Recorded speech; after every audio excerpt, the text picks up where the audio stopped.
আজ 10 বছর পর রাজামশাই আমাকে খাট সাজিয়ে রাখতে বলল। আজ আমার ফুল সজ্জা। বড় রানী বিছানা ছাড়ো, আমি ছোট রানীকে বিয়ে করে এনেছি। রাজামশাই, তুমি একটা রাক্ষসিনীকে রানী করে আনলে। দাঁড়াও, বড় রানী ছোট রানীকে রাক্ষসিনী বলার অপরাধে আজ থেকে তুমি এ বাড়ির চাকরানী হয়ে থাকবে। যাও, বেরিয়ে যাও।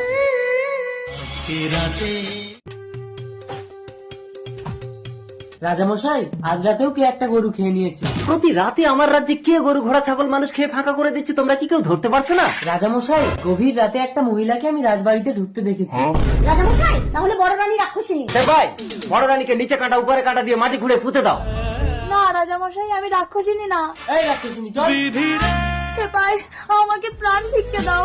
আজ রাতে চুপি চুপি আমাকে রাজার ঘরে ঢুকিয়ে দাও। আমি রাক্ষসিনীকে ধরে দেব। ঠিক আছে। রাত 12টা বাজে, যাই একটা মানুষ খেয়ে আসি। দরজা বন্ধ। তুই আমাকে ধরে ফেলেছিস, তাহলে এবার তোকে খাবো। রাক্ষসিনী, তোর জন্য আমি আমার বড় রানীকে নিচে কাটা উপরে কাটা দিয়ে পুঁতে দিয়েছি।